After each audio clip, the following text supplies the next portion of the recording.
Salut à tous, j'espère que vous allez bien, que vous passez une très belle journée. Je vous retrouve aujourd'hui sur la chaîne YouTube pour une nouvelle vidéo et la première vidéo de l'année 2017.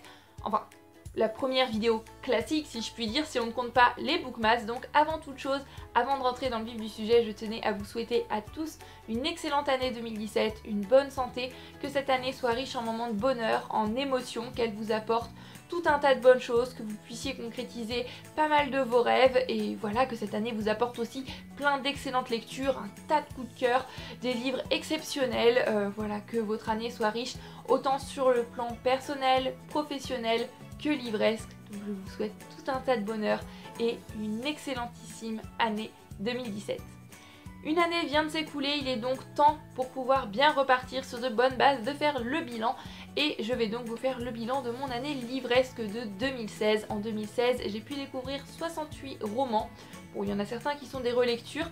J'ai pas compté les bandes dessinées, les albums, etc. parce que pour moi, c'est des choses que je lis un petit peu comme ça, entre deux lectures qui se lisent très bien, qui se lisent très rapidement. Puis je sais pas, j'ai pas eu envie de les compter cette année, donc on va compter que les romans. Il y avait 68 romans, c'est un petit peu moins que ce que j'ai pu lire les années précédentes, mais je m'étais pas vraiment fixé d'objectif numérique, si je puis dire. Je m'étais pas dit cette année je vais lire 350 livres.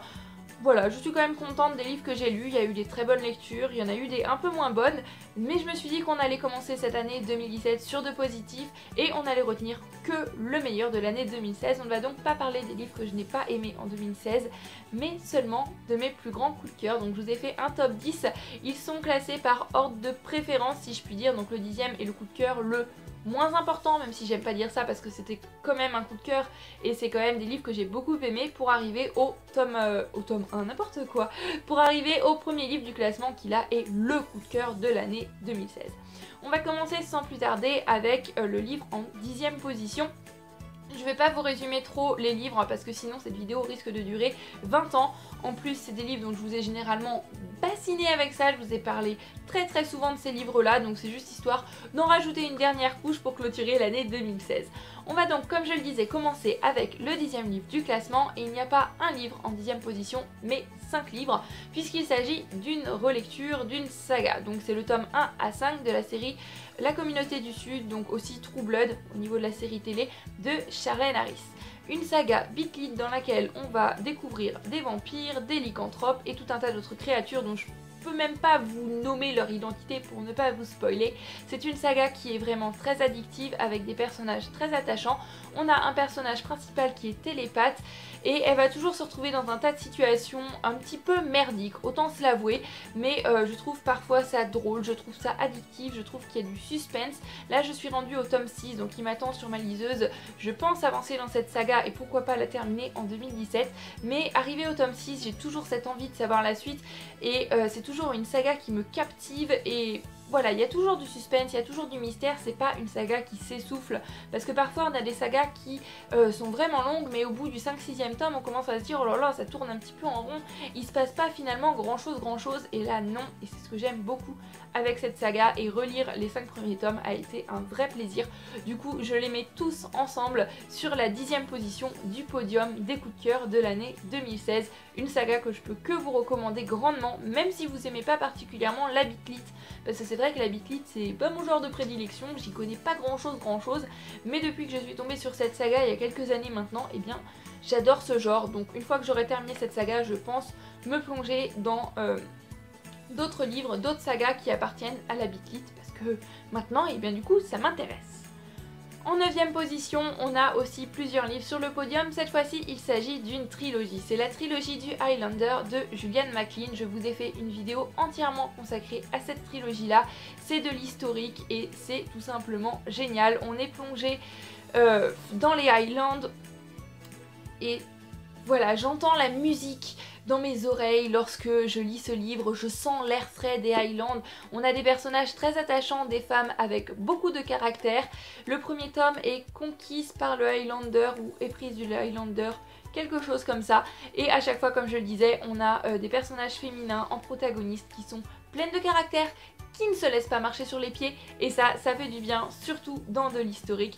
Ça reste de la romance, mais pour moi c'est pas de la romance gnangnan cucu, et j'ai passé un excellent moment. Ça m'a permis d'apprendre 2-3 petites choses du point de vue historique, mais surtout c'est de la lecture complètement détente et qui nous plonge vraiment dans l'atmosphère avec de très belles descriptions, et c'est un réel voyage dans le temps que je vous recommande grandement. De toute manière, puisque c'est le top 10 de mon année 2016, vous vous en douterez, je vous recommande tous les livres dont je vais vous parler aujourd'hui. En 8ème position, dans un tout autre genre, on a La valise d'Anna de Karen Levin. Alors là, c'est un livre un petit peu témoignage puisqu'il va traiter du Japon à notre période actuelle ou dans les années 2000, je ne sais plus trop, qui va se pencher sur la Seconde Guerre mondiale et va essayer d'ouvrir une sorte de musée. Et donc ils vont vouloir quelques petites choses à mettre dans leur musée, ils vont demander à plusieurs endroits, ils vont pas avoir grand chose si ce n'est une valise qui aurait appartenu à une certaine Anna, et ils vont se mettre en quête de l'histoire de cette petite fille, à qui a appartenu cette valise, qu'elle est devenue, etc.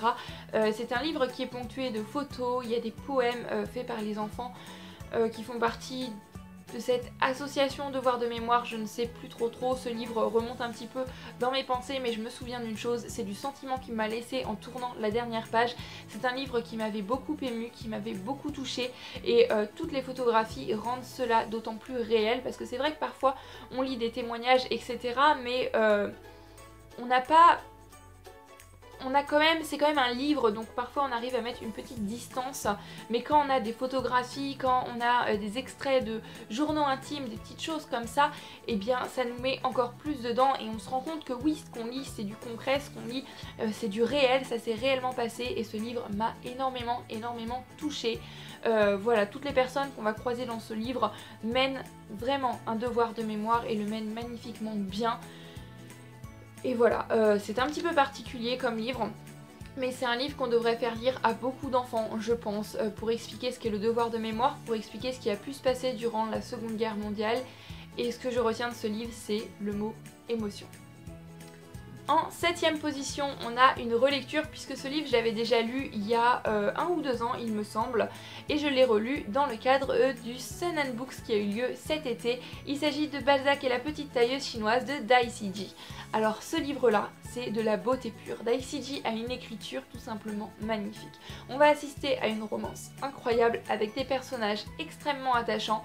Comme je le disais, c'est très bien écrit, c'est très bien mené, et là, rien que d'en parler, ça ne me donne qu'une envie, c'est relire ce livre encore une fois, pour la 3e fois. Bientôt je vais le connaître par cœur, mais on est plongé au cœur de la Chine, sous Mao Tse-tung, avec la révolution culturelle. C'est donc très intéressant du point de vue historique, parce qu'avant de découvrir ce livre, je ne savais rien de tout ça, mais aussi on a de magnifiques paysages, on a des personnages très attachants, on a du mystère, on a une magnifique histoire d'amour pour une personne, donc voilà, une histoire d'amour entre un garçon et une fille, mais on a aussi une magnifique histoire d'amour pour la littérature. Et voilà, ce livre est une ode à l'amour des livres, à l'amour passionné. C'est un petit bijou, c'est une vraie beauté. En 6ème position, on a 2 livres sur le podium. Il s'agit du tome 1 et du tome 2 de Night School de C.J. Dougherty. Je suis en ce moment en train de lire le tome 3. Et le tome 3, je pense pas qu'il aura sa place sur le podium de l'année 2017, parce que je trouve qu'il est un petit peu en dessous des 2 précédents tomes, qui étaient plein de dynamique, qui étaient plein de suspense, plein de mystère. Et ce que je retiens de ces livres-là, c'est surtout l'atmosphère. On a une atmosphère vraiment sombre, vraiment gothique, et ça se passe dans un lycée où il se passe tout un tas de choses auxquelles j'aimerais pas participer parce que c'est quand même assez spécial, mais c'est une ambiance vraiment très particulière qui ressort de ce livre. Je ne pourrais pas vraiment vous la décrire. Il n'y a qu'une seule solution pour ça, vous devez aller vous procurer Night School et puis dévorer les 2 premiers tomes, et vous comprendrez ce que je veux dire. C'est vraiment une atmosphère très sombre, très lourde, on suspecte tout le monde, on ne sait pas qui est le gentil, qui est le méchant dans cette saga, puisqu'au final, ils sont tous suspects.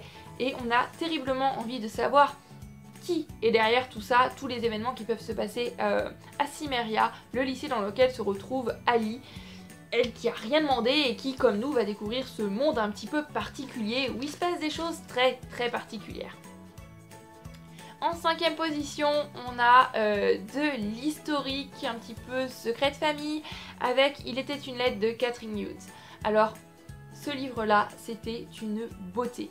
On va traiter de plusieurs lourds sujets, on va traiter de la violence conjugale, à la période de nos jours. On va aussi traiter de la Seconde Guerre mondiale, de d'autres sujets dont je peux pas vous parler pour ne pas vous spoiler, mais l'auteur a une très belle écriture et j'ai beaucoup aimé la manière dont l'histoire dans le passé et l'histoire de maintenant se rejoignent avec une fin ultra émouvante. Elle a une très belle plume et ce livre me faisait envie depuis pas mal de temps et maintenant que je l'ai lu, c'était un énorme coup de cœur et j'ai hâte de pouvoir découvrir d'autres livres de l'auteur.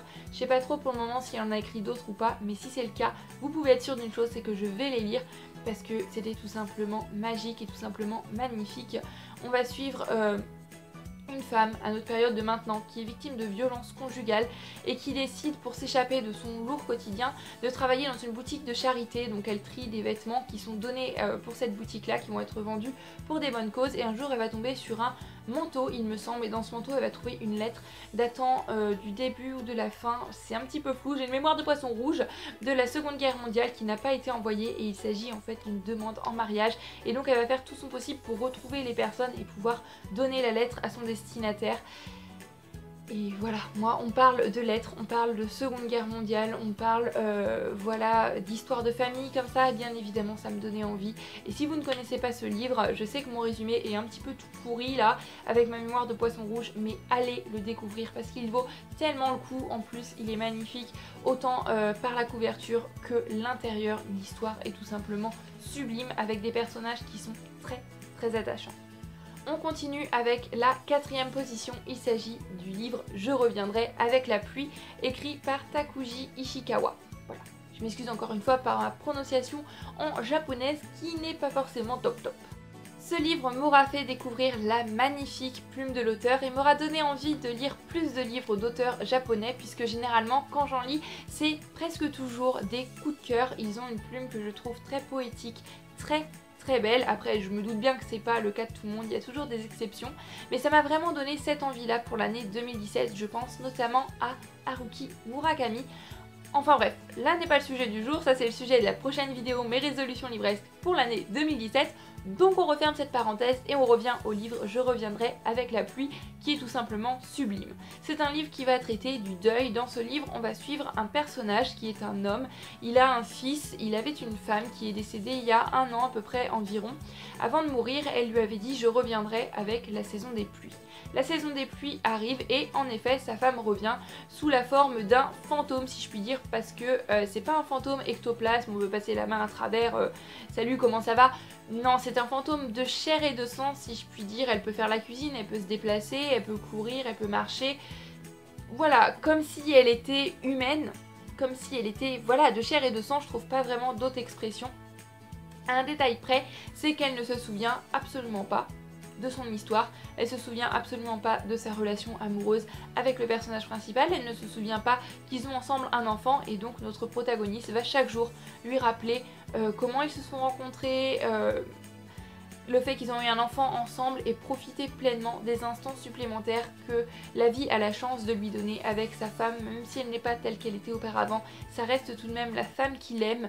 Je vous en dis pas plus, je vous laisse découvrir ce livre qui est une bouffée de poésie pure et de réflexion sur le deuil. C'est un lourd sujet mais qui est magnifiquement bien traité dans ce livre, et une chose est certaine, en 2017 je lirai d'autres livres de cet auteur parce qu'il a une plume tout simplement sublime. On en vient maintenant au podium de l'année 2016, les 3 livres que j'ai préférés durant l'année qui vient de s'écouler, et ça a été assez dur parce que les 3 sont des livres que j'ai vraiment beaucoup aimés. Donc s'il y en a un qui est en 3e position, un en 2e, un en 1re, faut savoir qu'ils sont quand même pas loin les uns des autres. On commence avec le livre en 3e position, il s'agit de Bluebird de Tristan Coegal. Dans ce livre on va parler de la naissance du jazz à travers le personnage de Minnie, qui est une petite fille qui va sillonner les routes des États-Unis avec son père, où ils vont chanter le jazz et ils vont se retrouver dans une plantation de coton. Je vous en dis pas plus, mais ce livre m'a beaucoup appris sur cette période de l'histoire et notamment sur la naissance du jazz, parce que en musique j'avoue que au niveau du jazz j'y connais pas grand chose, et c'est un livre qui est à la fois plein d'émotions, de tristesse, mais aussi d'humour, de joie. C'est un livre pour moi qui résume la vie. On a des décès, on a des naissances, on a des relations de couple qui vont se construire. Il est magnifiquement bien écrit, c'est un livre jeunesse, mais que vous lisiez de la jeunesse ou non, je ne peux que vous le recommander à 200% parce qu'il est tout simplement magnifique.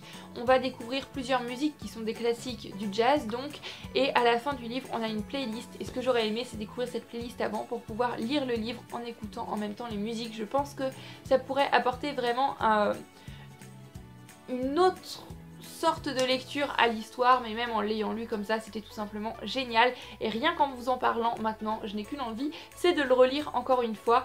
Je l'ai lu au début de l'année 2016 donc c'est vrai que les souvenirs que j'en ai sont pas clairs à 100%, je pourrais pas vous résumer l'histoire dans ses détails, mais ce que j'en sais c'est que j'ai énormément aimé et que presque un an après, eh bien j'ai encore le sentiment que j'ai ressenti en refermant la dernière page de ce livre, qui est que c'était tout simplement génial. Un livre intéressant, un livre passionnant, un livre surprenant, un livre avec un panel de personnages très attachants et d'autres qui le sont beaucoup moins. Voilà, on a des personnages qui portent tellement de valeur et auxquels il est impossible, je pense, de ne pas s'attacher. Courez lire Bluebird parce que c'est tout simplement sublime. Le deuxième livre dans mon classement, il s'agit d'un livre tout autant sublime et qui va traiter lui aussi d'un lourd sujet puisqu'on va parler du sida. Il s'agit de Dites au loup que je suis chez moi de Carol Rivka Brunt, il me semble. Dans ce livre, on va suivre comme personnage principal une adolescente qui était très proche de son oncle Finn, qui était un grand artiste mais qui malheureusement est décédé des suites du sida. Je ne sais plus trop à quelle période se déroule l'histoire, mais c'est durant une période où le sida était très mal vu et où les personnes atteintes de cette maladie étaient un petit peu considérées en dehors de la société, si je puis dire. Et donc elle a beaucoup de mal avec le décès de son oncle et elle va se rapprocher du personnage de Toby qui était lui aussi très proche de son oncle, mais le fait qu'elle se rapproche de ce personnage va pas forcément plaire à tout le monde, notamment aux membres de sa famille. Je ne vous en dis pas plus, c'est un livre vraiment qui mérite d'être découvert comme ça sans trop en savoir, mais c'est un livre qui fait beaucoup réfléchir sur tout un tas de sujets, sur le deuil encore une fois, sur les secrets de famille, sur beaucoup de choses, et c'est un livre qui est magnifiquement bien écrit et sur un sujet, je trouve, dont on ne parle pas vraiment beaucoup dans la littérature, qui est le sida et la dure manière dont cette maladie pouvait être vue dans une société à une certaine époque. Et c'est un livre qui m'a vraiment beaucoup touchée, qui m'a beaucoup appris, et ça m'a donné très envie de lire d'autres livres sur le sujet.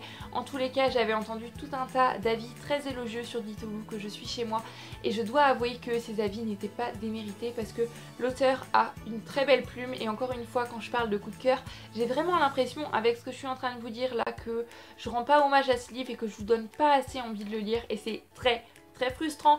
Mais si je ne peux vous dire qu'une chose, c'est aller découvrir ce livre, tout comme le livre qui est en première position de ma liste, mais ça vous pouvez sûrement vous en douter parce que je vous en ai déjà parlé tout un tas de fois.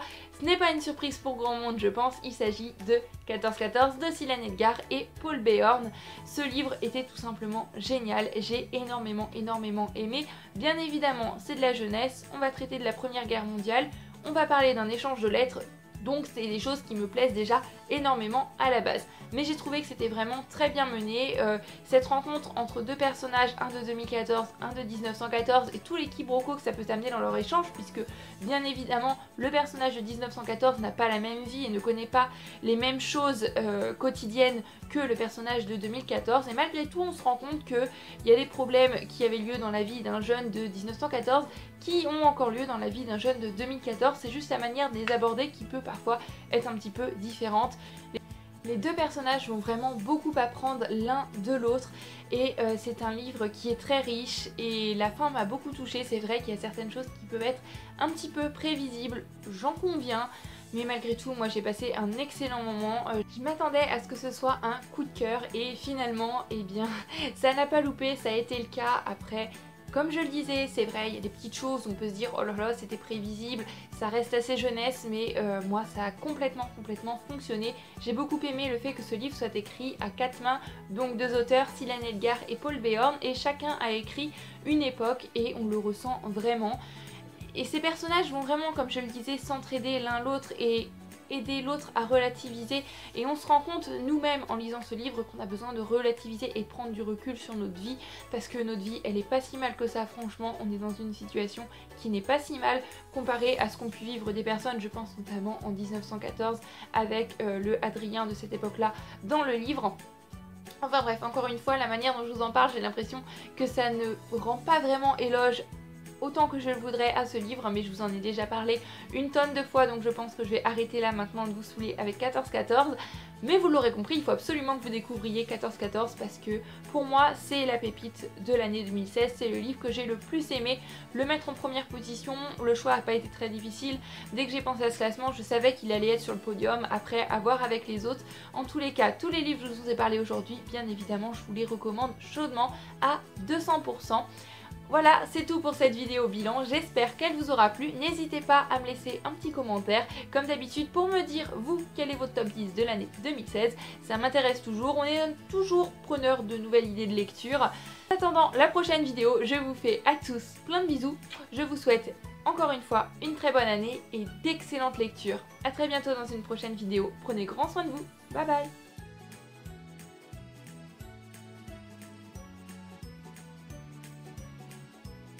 Je m'attendais à ce que ce soit un coup de cœur. Non putain, c'est pas possible. Donc voilà, encore une fois, voilà, je dis trop de voilà.